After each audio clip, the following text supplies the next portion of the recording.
For a long time, exercise had a simple image: a gym bag, a long class, a full hour that had to fit into an already crowded day. If you could not do that, many people felt like they had failed the whole day. But a quieter idea is spreading through offices, kitchens, and living rooms. Movement snacks. A movement snack is a short burst of activity, not a workout plan, not a new identity as a runner or a gym person. Just a few minutes of movement between the rest of your life. A stretch while the kettle boils. A walk around the block after a meeting. 10 bodyweight squats before a video call.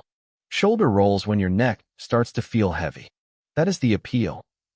The bar is low enough to clear on a normal day, and that matters more than it sounds. Modern work is often still. People sit through messages, screens, and long stretches of focus. The body gets quieter than the mind. After a few hours, the back stiffens.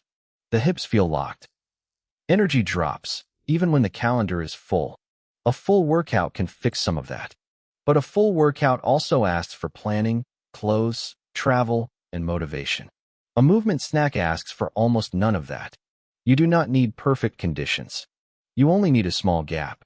That is why the idea travels so well in busy lives. It treats movement like food snacks between meals. Not the whole dinner. Just enough to keep the system from running empty. Researchers and wellness writers have been talking about short activity breaks for years.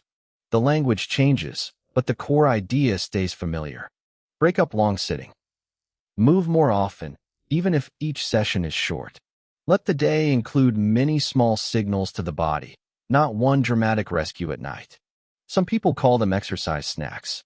Some say micro-workouts. Some just say, stand up and move. The brand name is less important than the habit. What makes movement snacks feel modern is how they fit digital life.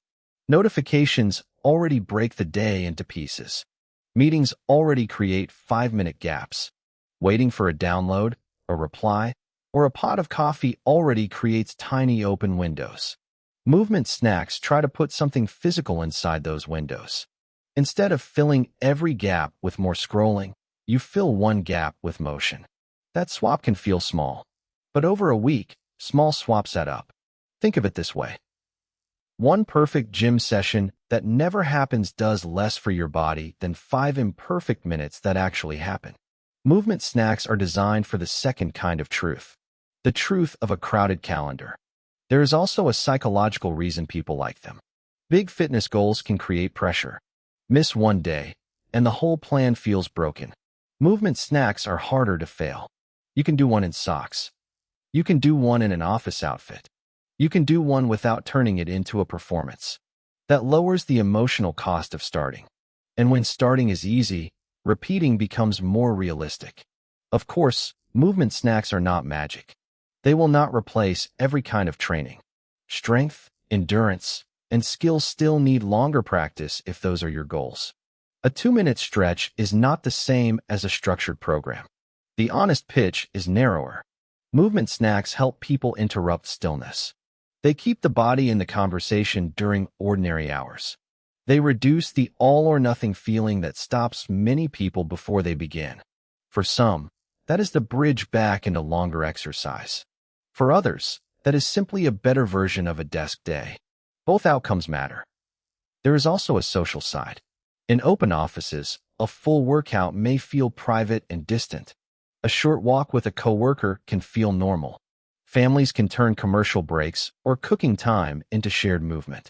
Friends can trade tiny challenges without making fitness the whole friendship. The snack format makes movement more social and less dramatic. It becomes part of daily culture, not a separate lifestyle brand. If you want to try the idea, the simplest method is almost boring. Choose one trigger. After every meeting. After every hour of focus. When you stand up for water. Attach one tiny action to that trigger.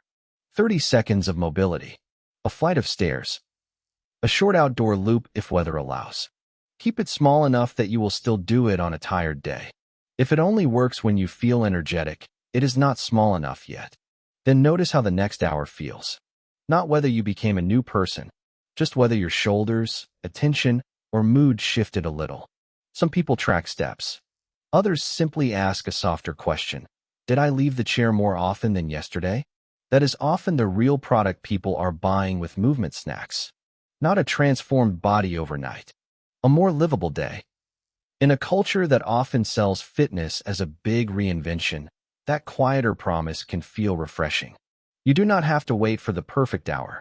You can use the imperfect minutes you already have. That's all for today's episode. Sometimes the most useful movement is not the longest one. It is the one that actually fits between everything else. Thanks for listening, and we'll see you next time. Discover fresh daily topics. Follow along with interactive transcripts. And practice speaking English. Keep learning at atozpodcast.com.